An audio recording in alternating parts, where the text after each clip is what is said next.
Bienvenidos a Mínima Dosis, un podcast dedicado a explorar el tema de las drogas en todas sus dimensiones. Les habla Osvaldo Beltrán. Para nadie es un secreto que las drogas ganaron la guerra contra las drogas. Y a pesar de esto, muchos gobiernos siguen empeñados en ejecutar políticas que fracasaron hace más de 30 años. Y lo que es peor, las promocionan con mucho entusiasmo. El presidente Iván Duque, al terminar hace unos momentos una reunión del Consejo Nacional de Estupefacientes, reveló los detalles de lo que llama Ruta Futuro, política integral para enfrentar el problema de las drogas. Reducción del consumo y de los cultivos ilícitos, combate al crimen organizado y lucha contra los ingresos financieros del narcotráfico comprenden este plan. Esta Ruta Futuro, política integral para enfrentar el problema de las drogas, es una herramienta que esperamos tendrá grandes resultados para el país. Lo más curioso es que el programa se llama Ruta al Futuro, cuando debería llamarse Ruta al Pasado. Aunque existen algunos avances, como la legalización de la marihuana en muchas partes de Estados Unidos, lo cierto es que la legalización de muchas sustancias sigue lejos de ser considerada una opción. Por eso hoy queremos hablarles de la reducción de daños, una alternativa que reconoce que la guerra contra las drogas se perdió. Pues es que intentar desaparecer la droga es algo así como intentar desaparecer todos los granos de arena del mundo. La reducción de daños parte de la idea de que la población tiene derecho a estar segura y apoyada. Por eso se enfoca en ofrecer opciones a los usuarios de drogas, que ayuden a proteger su salud. Claudio Vidal, coordinador en Andalucía, España, del proyecto Energy Control de la Asociación Bienestar y Desarrollo, nos contó desde su experiencia qué ventajas trae la reducción de daños. La realidad lo que nos dice es que hay personas que van a tomar drogas, a pesar de todos los esfuerzos que se hagan para evitarlo. Y mientras otros enfoques pues dejan de estar ahí cuando la persona comienza a consumir o cuando se está de una forma meramente punitiva, castigadora, la reducción de daños aún sigue estando, acompañando a estas personas y representando pues para muchas de ellas pues su única vinculación con un servicio o con un recurso de drogas. Y no solamente la reducción de daños hay que verla desde el ámbito o bien del tratamiento o de la intervención, ¿no? Pues con personas que usan drogas, sino que también nos ha permitido entender que la prevención va más allá de la prevención del consumo. La prevención desde la reducción de daños significa que las personas no sufran problemas, no significa que no consuman, porque sabemos que podemos reducir los daños, ¿no? Sin que necesariamente la persona tenga que dejar de consumir. Así, la prevención del consumo quedaría incluida también dentro de la reducción de daños, porque puede ser vista como una forma de reducirlos, especialmente en aquellas poblaciones en las que la abstinencia pues puede ser la mejor manera de evitar esos problemas que están asociados o que están derivados del consumo. A diferencia del prohibicionismo, la reducción de daños sí produce resultados. Existen ejemplos en todo el mundo de programas que han logrado reducir riesgos significativamente y salvar vidas. Ya les iremos contando sobre algunos a lo largo de este episodio. Se preguntarán, ¿cuáles son los daños que se quieren reducir? Bueno, pues los principales riesgos que ocurren a la hora de consumir drogas son la intoxicación, la sobredosis o contraer una enfermedad infecciosa por el uso de inyecciones. Muchos de estos riesgos ocurren precisamente por la ilegalidad de las drogas, ya que las sustancias no tienen ningún control de calidad en las calles. Si más drogas fueran legales, como por ejemplo el alcohol, vendrían con una etiqueta que nos diga qué componentes tienen, en qué cantidades y hasta algo que se llama código de trazabilidad, que nos dicen qué lote fueron producidas y hasta en qué barco o camión fueron transportadas. La clandestinidad también provoca que muchos usuarios de drogas inyectables compartan jeringas, y esto se convierte en un problema de salud gravísimo porque la mitad de personas que consume drogas de forma inyectable vive con hepatitis y 1 de cada 7 con VIH. Además tienen tasas de tuberculosis más altas que se convierten en mortales cuando ocurren en ambientes como las cárceles. Actualmente uno de los principales problemas que tienen los programas de salud y de rehabilitación es que piden dejar el consumo como requisito para poder ingresar. Así de entrada están excluyendo a mucha gente que presenta dependencia y que no puede dejar el consumo de un día para otro. Además en algunos casos resulta peligroso. Pensemos por ejemplo en una persona que consume alcohol de forma diaria y lo ha hecho por un periodo de tiempo muy largo. Si a esta persona se le retira el alcohol, corre el riesgo de sufrir convulsiones, y estas convulsiones pudieran ser letales. Deja las drogas,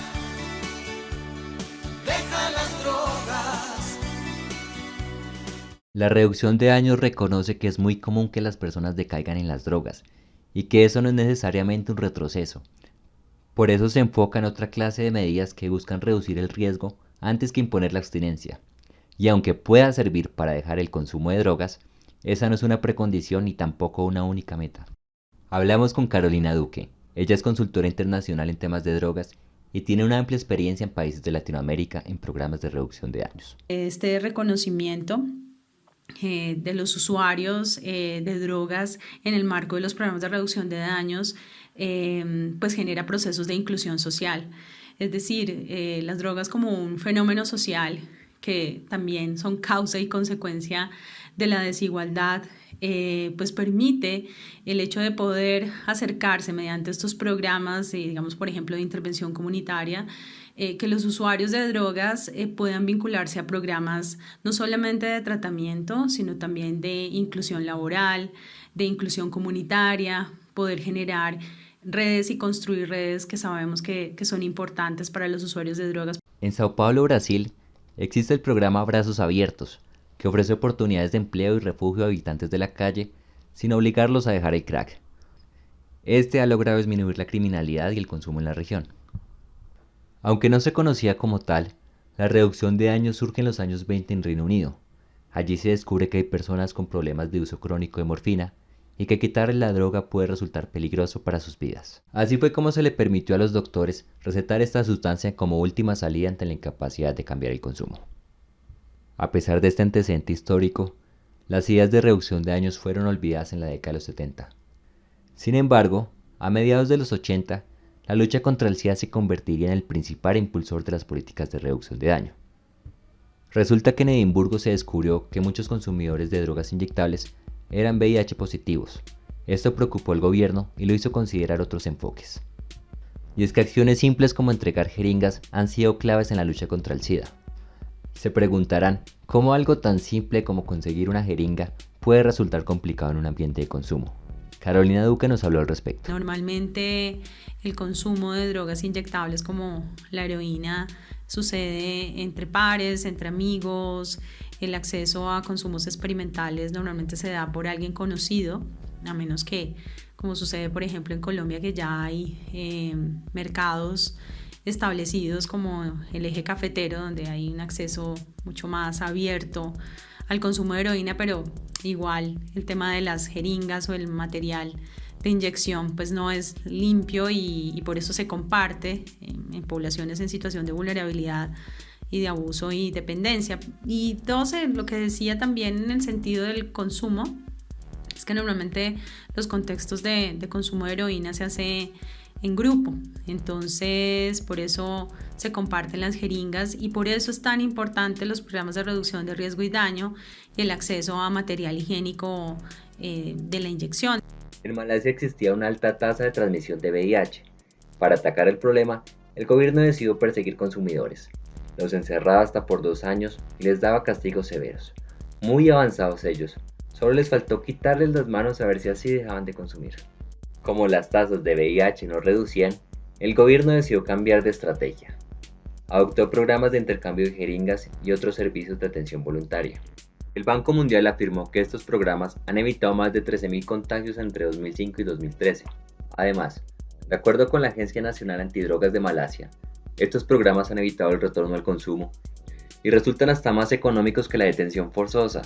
Esa es otra de las ventajas de los programas de reducción de daños, que pueden reducir costos significativamente.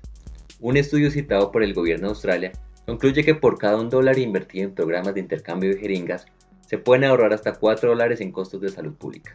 Otro modelo ejemplar son las salas de consumo, en las que en un ambiente aséptico y controlado, las personas pueden usar drogas bajo supervisión médica, como también acceder a otros servicios como alimentación a bajo costo.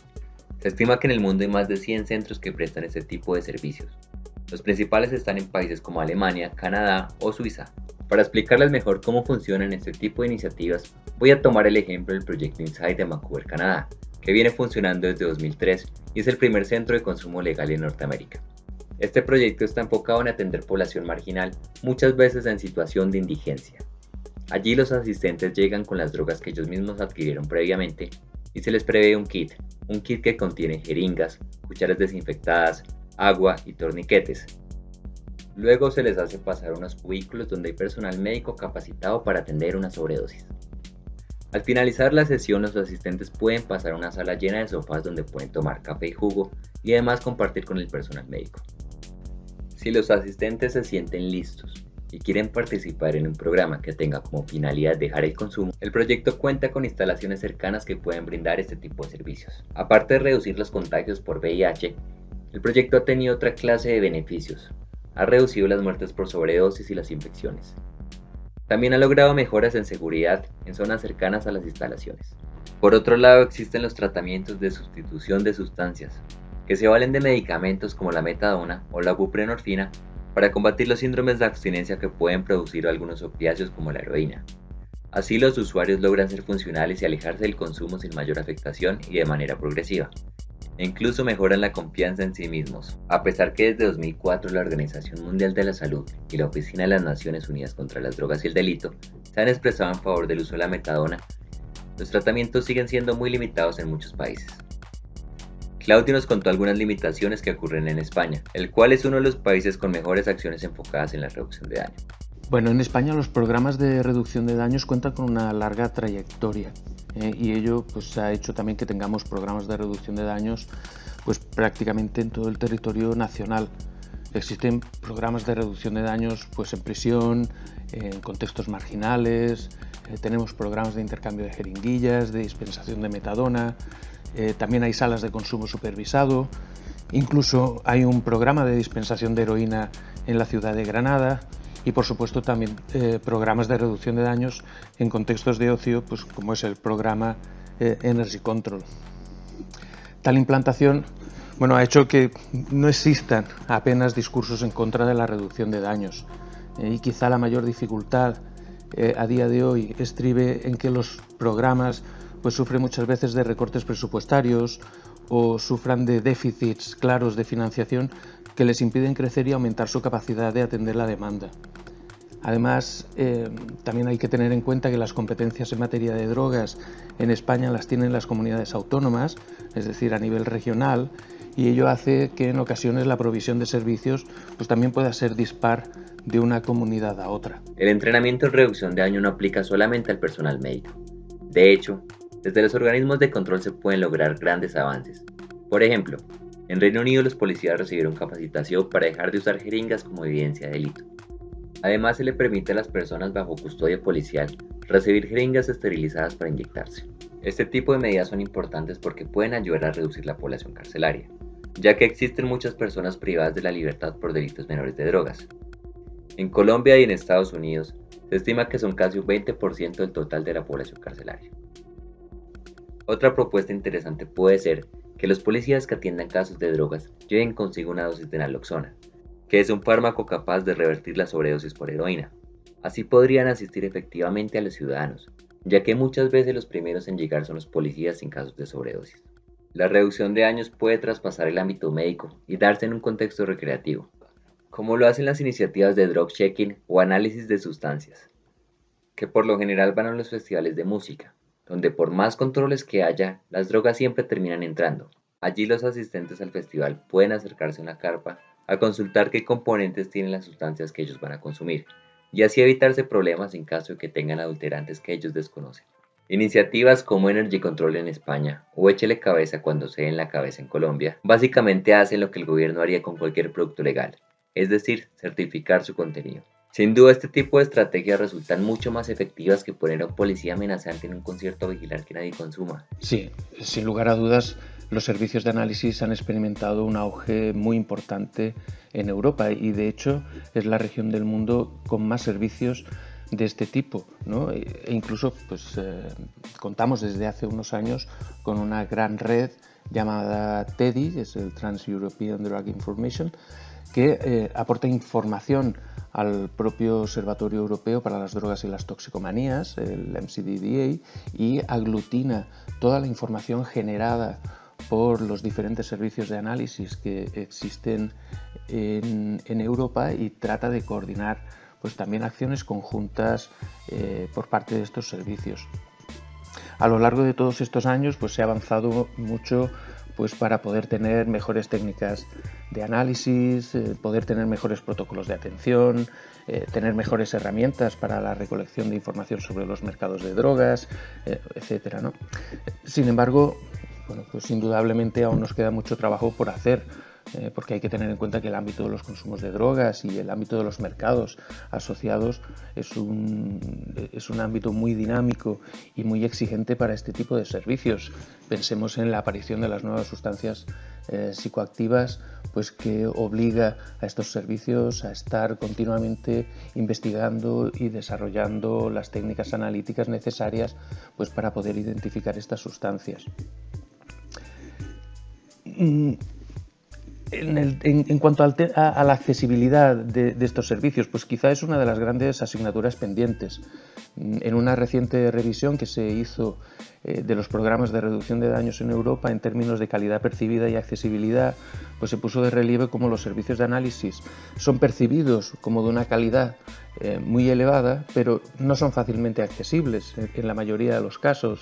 Tengamos en cuenta que muchos de ellos pues, se encuentran en grandes ciudades, en capitales, y pues evidentemente solamente son accesibles para la población de estas ciudades, o cuando se está presente en los espacios de fiesta, pues tanto en festivales, en raves, etcétera.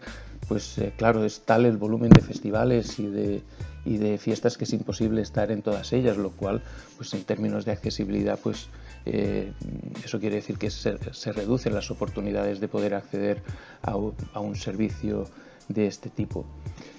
Pese a ello, pues también se han implementado algunas mejoras para reducir este problema, ¿no? Como es la posibilidad de enviar muestras a través de correo postal, pero ello solo es posible o no es posible en todos los países, sobre todo por cuestiones de tipo legal, porque existen países donde estos envíos pues podían estar sancionados por la legislación de drogas de ese país.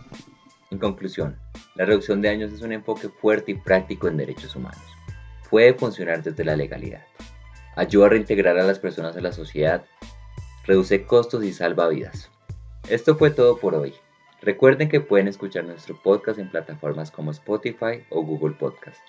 También en el portal de La Línea del Medio.